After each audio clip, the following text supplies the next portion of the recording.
आइए, तो आप सभी का एक बार फिर से स्वागत है। जैसा कि हमारा यहाँ पे थियरी वाला सेक्शन चलता है बायोलॉजी का, तो पहला क्लास चला था इंट्रोडक्शन का। आज इंट्रोडक्शन वाला कड़ी जो है उसी को हम आगे बढ़ाते हैं और कंटिन्यू करते हैं। चलिए मेरे साथ बने रहिएगा। देखिए, पहले जो हम पढ़े थे कल उसका एक बार थोड़ा सा रिकॉल कर लेते हैं। तो हमने बात कहा था कि बायोलॉजी बायोलॉजी ये जो है यहाँ पे इसको जीव विज्ञान कहते हैं। और सबसे पहले अरस्तु जो थे ये ग्रीक दार्शनिक थे। 384 से 322 ये इसका लाइफ स्पैन है। यह यूनान के दार्शनिक थे और इन्होंने वनस्पति समूह और जंतु समूह ये दो भागों में पूरे जो अपना इसका दर्शन था उसमें प्राणी समुदाय और पेड़ पौधा समुदाय को बांटा था। इसी का शिष्य हुए थे थियोफ्रेस्टेटस। इन्होंने वनस्पति समूह के बारे में अलग से अध्ययन किया। ठीक, आगे हम चलते हैं। फिर हमने बात किया था कि बायोलॉजी को दो भाग में बांट के पढ़ते हैं। एक को बोलते हैं नेचुरल साइंस, दूसरे को बोलते हैं सोशल साइंस। नेचुरल साइंस में मुख्य रूप से हम फिजिकल साइंस और बायोलॉजिकल साइंस में बांट के पढ़ते हैं।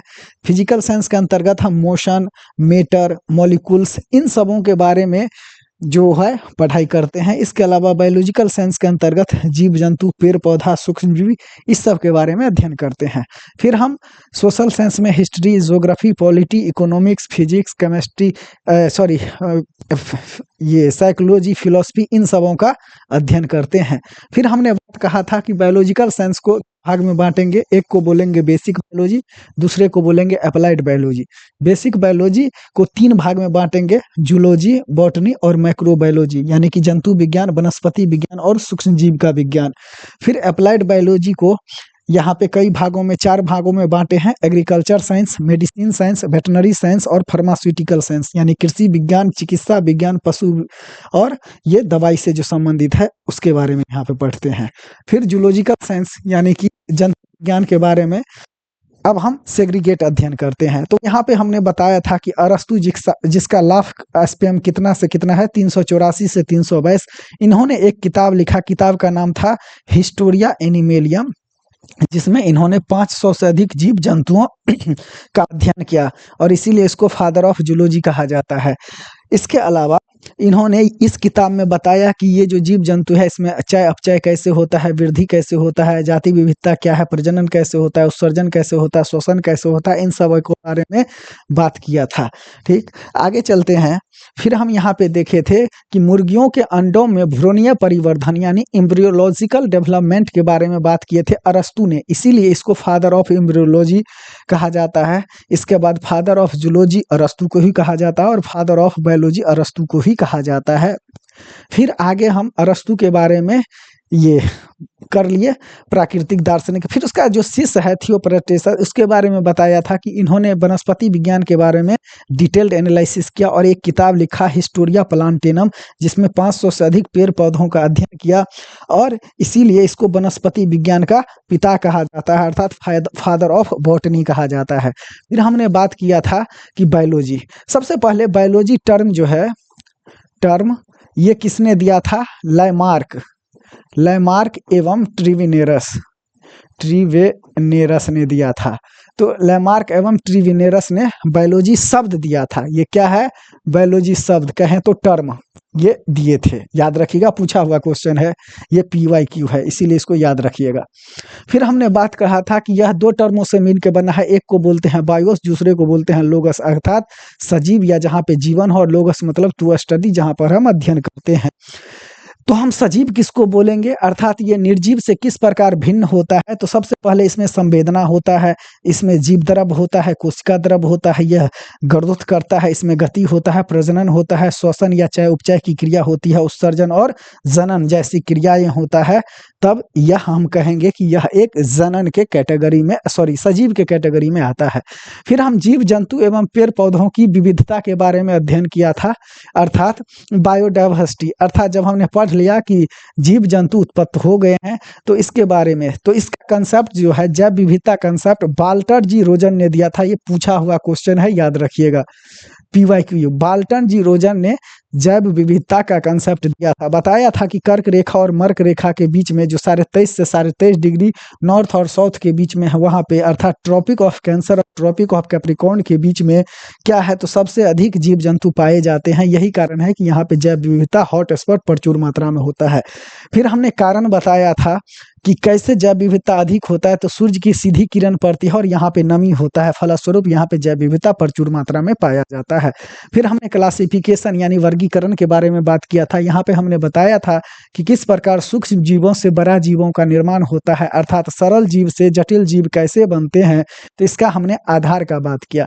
पहला आधार लिया सेल स्ट्रक्चर, जिसमें हमने बताया कि एक कोशिकीय जीव और बहुकोशिकीय जीव, सिंगल सेलुलर और ये मल्टी सेलुलर, ये जीव किस प्रकार होते हैं, यहीं पे ये कह सकते हैं कि प्रोकैरियोटिक या यूकैरियोटिक, अर्थात सूक्ष्म जीव बैक्टीरिया, साइनोबैक्टीरिया, और यहाँ पे यूकैरियोटिक में हम पशु पक्षी को ले सकते हैं। तो ये था सेल स्ट्रक्चर।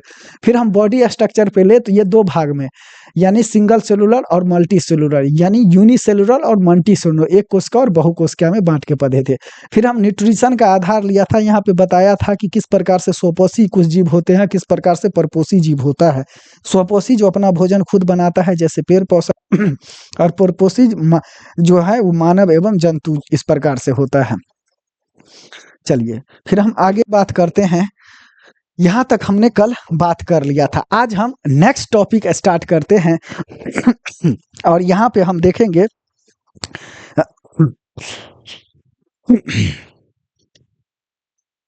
चलिए अब हम पढ़ने वाले हैं टैक्सोनॉमिकल हायरार्की। टैक्सोनॉमिकल हायरार्की, ठीक। देखिए यहाँ पे अर्थात ये जो हम देखेंगे इस टॉपिक को, तो इस टॉपिक में हम इसी को बोला जाता है लीनियर हायरार्की, लीनियर पदानुक्रम। ये क्या होता है, तो इसके बारे में समझिए। जैसे वर्गीकरण जो होता है, वर्गीकरण की मूलभूत इकाई जाति, रहने दीजिए, छोड़ दीजिए, एकदम घुटता है। इकाई जाति होती है, ठीक।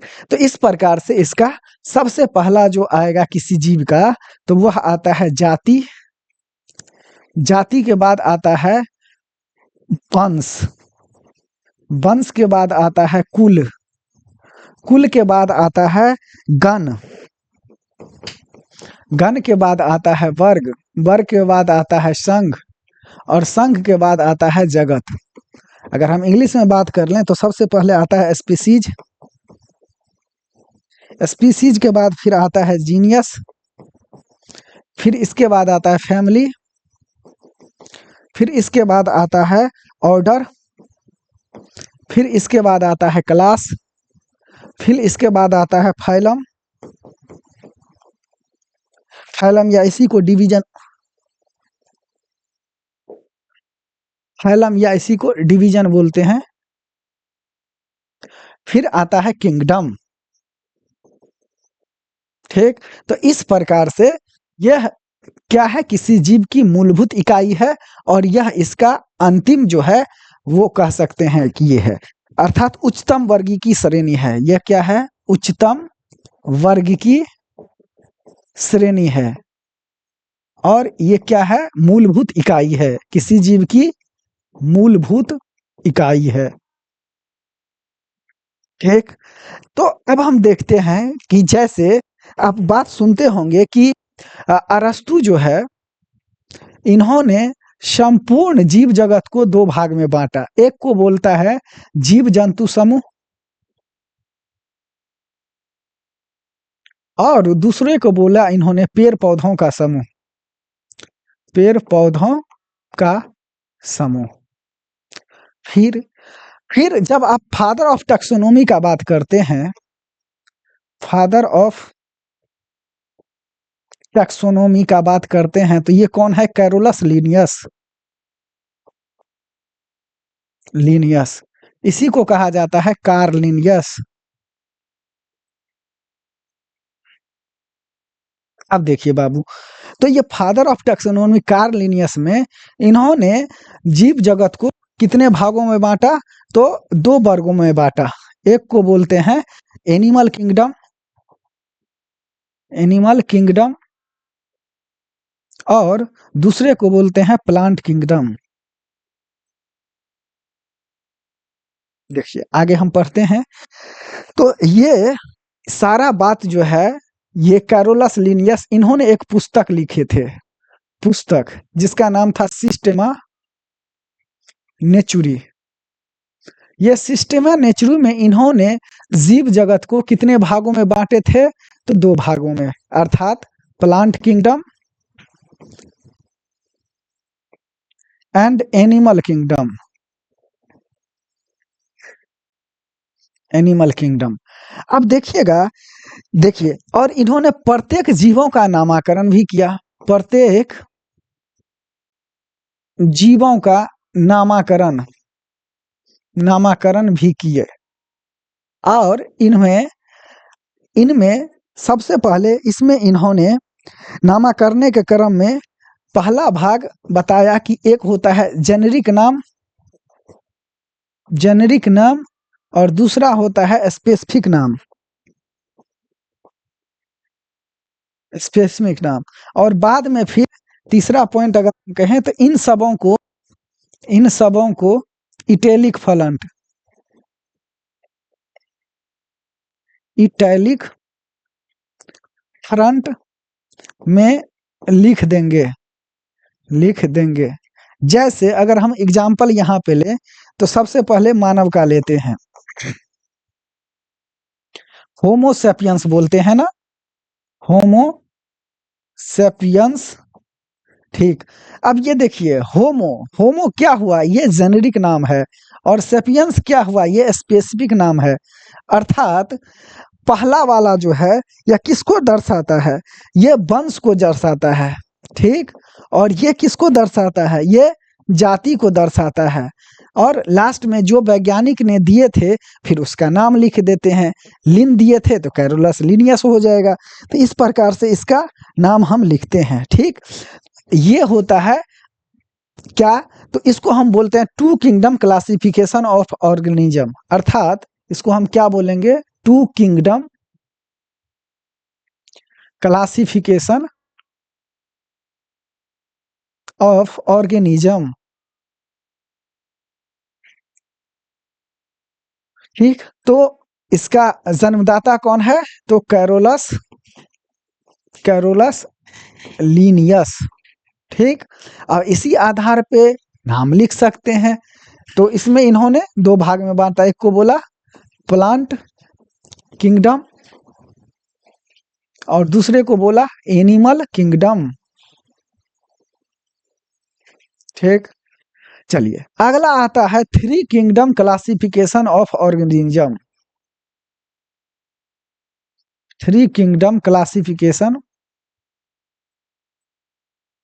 Of organism. देखिए सबसे पहला पॉइंट इसको दिया किसने था? तो अर्नेस्ट हेकर ने दिया था, अर्नेस्ट हेकल, ठीक। इन्होंने सब चीज को कितने भागों में बांटा? तो 3 भागों में बांटा। देखिए कुछ इस प्रकार से, पहला को बोला प्लांट, फिर एनिमल, और तीसरा भाग बोला प्रोटिस्टा। याद रखिएगा, जब हम 2 किंगडम क्लासिफिकेशन ऑफ पढ़ते हैं तो सभी जीव को कितने भागों में बांटा? प्लांट किंगडम और एनिमल किंगडम। जब 3 किंगडम क्लासिफिकेशन ऑफ ऑर्गेनिज्म कहते हैं, अर्नेस्ट हेकल ने सभी को कितने भागों में बांटा? 3 भागों में। एक को बोलते हैं प्लांट, एक को बोलते हैं एनिमल, और दूसरे को बोलते हैं प्रोटिस्टा। इसको कह लीजिए समूह, फिर एनिमल समूह और ये प्रोटिस्टा समूह, ठीक। चलते हैं अगला, फिर हम पढ़ते हैं 4 kingdom classification of organism. 4,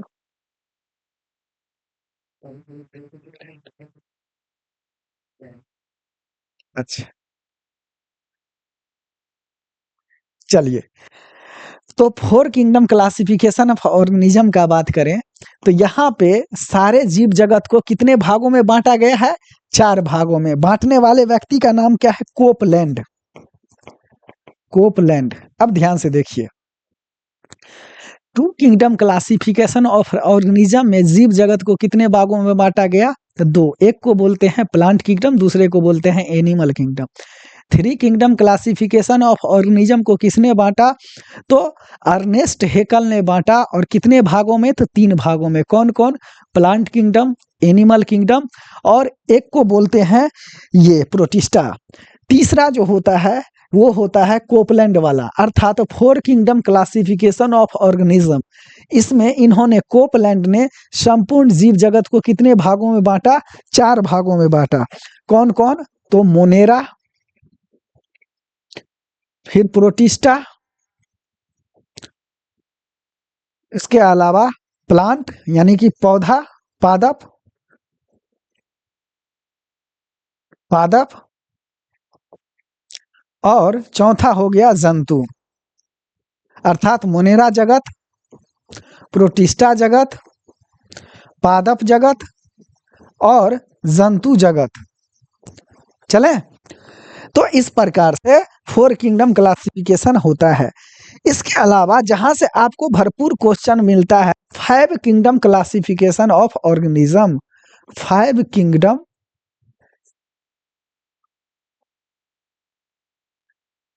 kingdom classification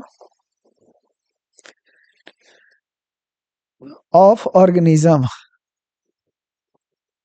ये देखिएगा, ये 5 किंगडम क्लासिफिकेशन ऑफ ऑर्गेनिज्म ये क्या होता है?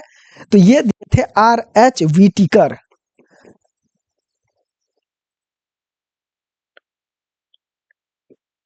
ठीक, अब याद रखिएगा, व्हिटेकर, व्हिटेकर। ये व्हिटेकर सर जो हैं, इन्होंने 5 जगत जीवों का वर्गीकरण प्रणाली को दिया था। अब यहां से कई मर्तबा क्वेश्चन पूछा जाता है, तो इसको भी आई करके याद रखिएगा। और इसी के बारे में आगे बायोलॉजी में एक सेगमेंट ही बना दिया है। ठीक, अब 5 किंगडम क्लासिफिकेशन ऑफ ऑर्गेनिज्म कौन है? तो पहला है मोनेरा, दूसरा प्रोटिस्टा, तीसरा पादप, चौथा जंतु, मोनेरा, प्रोटिस्टा, प्लांट, जंतु, और 5वां हो गया कवक, फंगी। इसको बोलते हैं कवक। ठीक, अब इसी के बारे में अलग अलग करके पढ़ना है और यहां से खूब क्वेश्चन पूछा जाता है। तो ये क्या है बाबू? 5 किंगडम क्लासिफिकेशन ऑफ ऑर्गेनिज्म है, जहां पर हम मोनेरा, प्रोटिस्टा, प्लांट, फंगी और एनिमेलियम अर्थात जंतु के बारे में पढ़ेंगे। मोनेरा जगत, प्रोटिस्टा जगत, पादप जगत, जंतु जगत और कवक जगत के बारे में हम एक एक करके अध्ययन करेंगे। एक बार पहले रिकॉल किए जाता हूं। चलिए,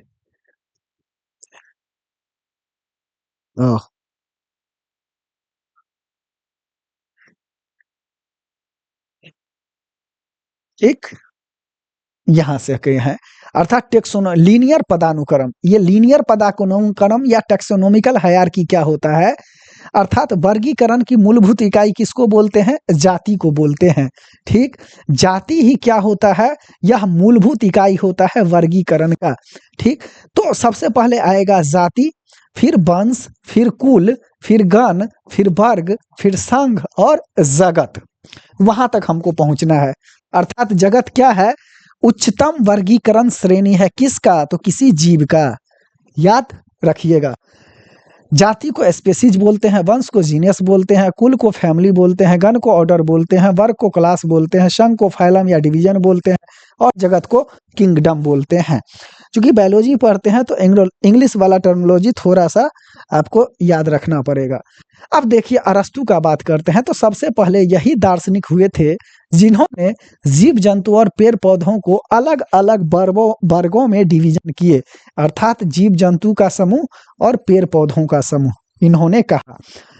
तो बाद में चल करके एक वैज्ञानिक हुए थे कैरोलस लिनियस। इन्होंने क्या किए तो टैक्सोनॉमी अर्थात वर्गीकरण का एक अलग से किताब ही इस पे लिखा और उस किताब का नाम था सिस्टमा नेचुरी। तो इन्होंने सिस्टमा नेचुरी में प्लांट किंगडम और एनिमल किंगडम में संपूर्ण जीव जगत को बांट दिए थे।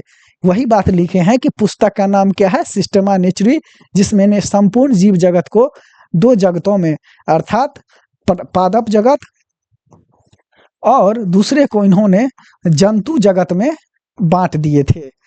और इन्होंने जीवों का नामकरण करने के भी पद्धति को अपनाया। जैसे प्रत्येक जीव का अलग अलग नाम होता है, इसी को बोलते हैं साइंटिफिक नेम। साइंटिफिक नेम, अब साइंटिफिक नेम कैसे होता है तो देखिए, सबसे पहले जेनरिक नेम लिखते हैं, फिर स्पेसिफिक नेम लिखते हैं और फिर इटालियन फॉन्ट में इसको हम लिख देते हैं। लास्ट में फिर यहाँ पे वैज्ञानिक का नाम लिख देते हैं। वैज्ञानिकों का नाम जो इन्होंने दिया था उसको हम लिख देते हैं। ठीक, अगर हम मनुष्य का बात करें तो क्या है, होमोसेपियंस है। तो होमो यहाँ पे वंश को दर्शाता है और सेपियंस यहाँ पे जाति को दर्शाता है। उसी प्रकार से मेढक, मेढक का क्या होगा, राना टिग्रेना। ठीक, उसी प्रकार से बिल्ली, बिल्ली का क्या होगा, फेलस डोमेस्टिका।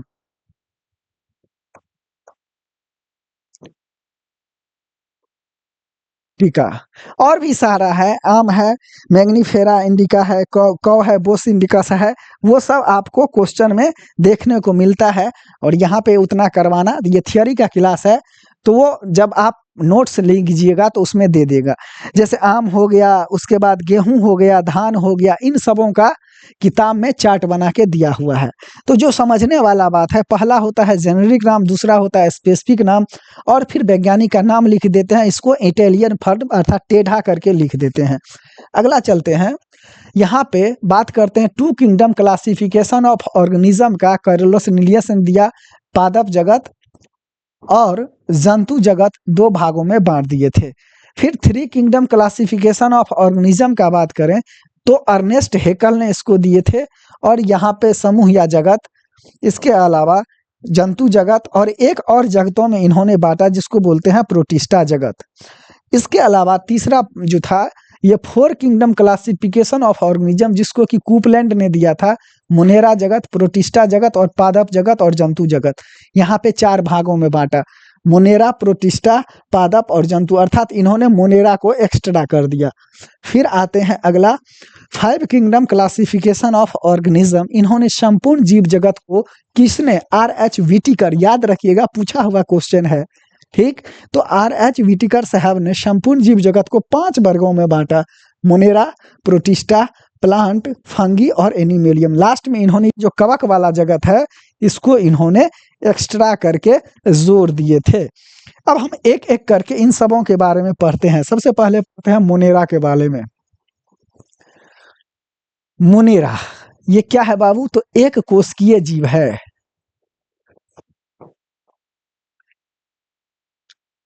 जीव है अर्थात इसमें क्या होगा, सिंगल सेल होगा, सिंगल सेल हो गया। अर्थात इसका एग्जाम्पल हम देखें तो सारा का सारा बैक्टीरिया, जैसे कि जैसे साइनोबैक्टीरिया, साइनोबैक्टीरिया, आर्कीबैक्टीरिया, आर्कीबैक्टीरिया, ये सब क्या है, तो ये सभी एक कोशिकीय जीव है। अर्थात यह सारे के सारे किसमें आता है, तो यह मोनेरा जगत में आता है। तो मोनेरा जगत में आने वाले जीव कौन है, बैक्टीरिया है, एक कोशिकीय जीव है। ठीक, चलिए अगला हम लेते हैं मोनेरा के बाद प्रोटिस्टा। प्रोटिस्टा, प्रोटिस्टा क्या होता है बाबू, तो इसमें एक कोशिका होता है, एक कोशिका होता है, लेकिन याद रखिएगा, लेकिन जो जल में पाए जाने वाले जीव है, जलीय जीव, उसमें क्या होता है, तो यूकैरियोटिक सेल, अर्थात 2 या 2 से अधिक कोशिका वाले जीव मिलते हैं, जीव मिलते हैं। ठीक, तो यहां पर याद रखिएगा युगलीना को, युगलीना ये क्या है? जंतु जगत, जंतु जगत एवं पादप जगत का क्या है? योजक करी है, योजक करी है। ये कई बार पूछा हुआ क्वेश्चन है, इस PYQ के फॉर्म में है, आप इसको याद रखिएगा। अर्थात ये जो युगलीना है क्या है बाबू? तो जंतु जगत और पादप जगत का क्या है? योजक करी है। इसमें क्या होता है? एक कोशिकीय जीव और जलीय जीव जो होता है वो बहुकोशिकीय होता है। इसमें इसका स्थान यहाँ पे दिया गया है।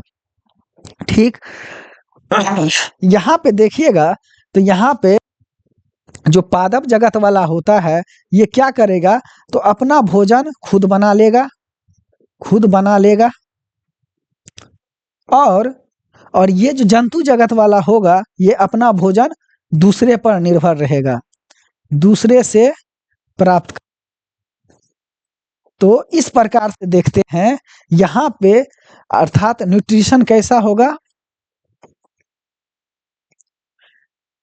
पोषण कैसा होगा? तो स्वपोषी होगा। और कैसा होगा? तो परपोषी होगा।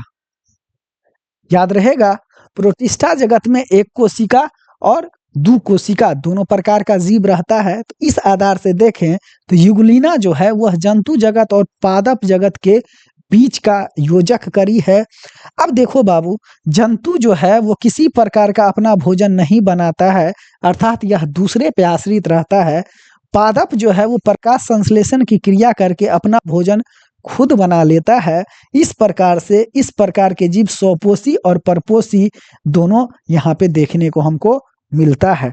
तीसरा आता है प्लांट, पादप। पादप, पादप क्या है बाबू? तो पहला पॉइंट इसमें याद रखिएगा, यह जो है यूकैरियोटिक जीव है, you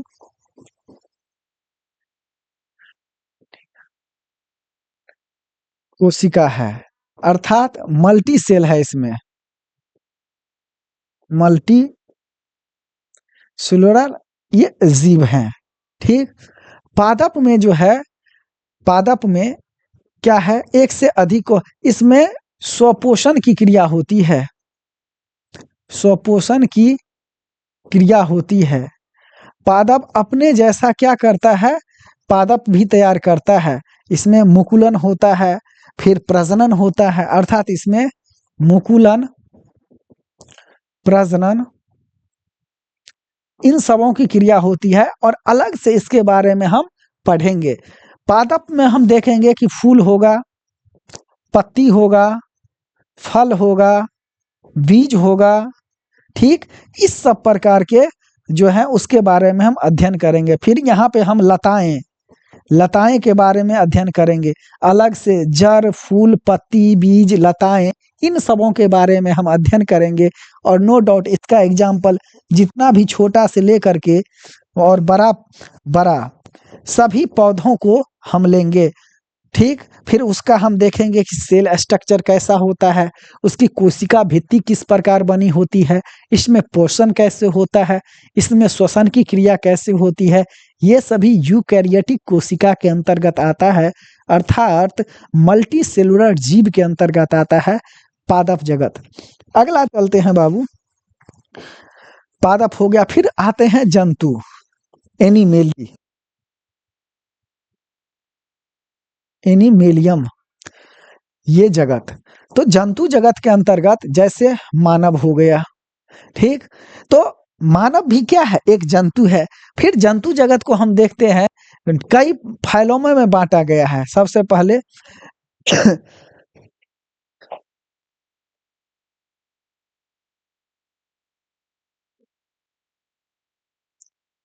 ओरिफेरा, cylindrata, platyhelminthes, एस्किले Helminthes,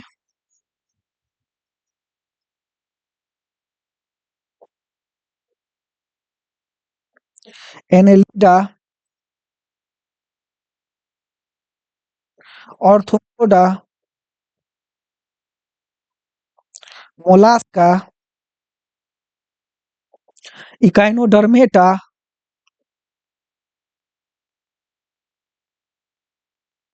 और कॉर्डेटा। फिर कॉर्डेटा को भी कई वर्गों में बांटा गया है।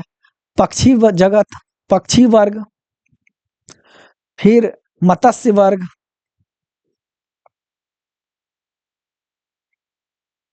फिर उभयचर वर्ग, सरीसृप वर्ग और फिर पक्षी वर्ग, सरीसृप और एक मैमेलिया, मैमेलिया या कह सकते हैं स्तनधारी वर्ग। ठीक, तो यहाँ पे इसका बहुत बड़ा फैलम है, एक हमको इन डिटेल ही पढ़ना होगा, अर्थात porifera, cylindrata, platyhelminthes, aschelminthes, annelida, arthropoda, mollusca, echinodermata और कॉर्डेटा। देखिएगा तो 1 2 3 4 5 6 7 8 और 9 कितने फाइलों में बांटा गया है? जंतुओं को 9 फाइलोमों में बांटा गया है। 9 फाइलम, 9 संघों में बांटा गया है। ठीक, कौन कौन है? Porifera, cylindrata, platyhelminthes, aschelminthes, annelida, arthropoda, mollusca, echinodermata और कॉर्डेटा। कॉर्डेटा को फिर कई वर्गों में बांटा गया है। पक्षी वर्ग, ये मत्स्य वर्ग, उभयचर वर्ग, सरीसृप वर्ग और स्तनधारी वर्ग या जिसको मेमेलिया बोलते हैं। इसके बारे में हम डिटेल में पढ़ेंगे। फिर हम देखते हैं कि मेमेलिया भी कई प्रकार का होता है, अंडा देने वाला, फिर दूध पिलाने वाला, वो सब अलग है, उसको हम बाद में देखेंगे। तो आई होप कि मेरी बात आप तक पहुंच गई होगी। ये इंट्रोडक्शन वाला क्लास है, आज हम इंट्रोडक्शन को यहीं पे एंड करेंगे। एक और बच गया है फंगी। फंगी को हम देख लेते हैं। फंगी, कवक। ये देखिए, सबसे पहले फंगी में क्या होता है, पहला पॉइंट याद रखिएगा कि अवशोषण द्वारा पोषण होता है। ठीक, अच्छे, इसकी कोशिका भित्ति काइटिन की बनी होती है। इसकी कोशिका भित्ति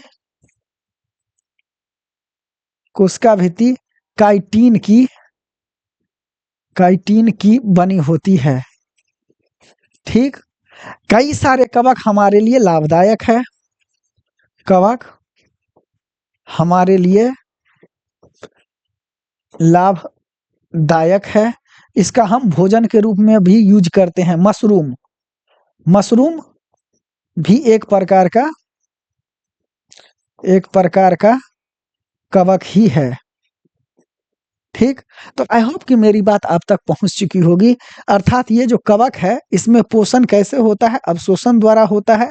कोशिका भित्ति काइटिन की बनी होती है, हमारे लिए लाभदायक है। मशरूम भी एक प्रकार का, नो डाउट ये कैसा होगा? तो मल्टी सेलुलर होगा, मल्टी सेलुलर जीव है, याद रखिएगा। अर्थात इसमें कैसा कोशिका होगा? तो यूकैरियोटिक। ठीक, यूकैरियोटिक सेल होगा इसमें। क्लियर हो गया? तो यहाँ पे एक बार हम थोड़ा सा रिकॉल किए जाता हूं। ये मोनेरा, चलिए मोनेरा क्या है? एक कोशिकीय जीव है, सिंगल सेलुलर जीव है।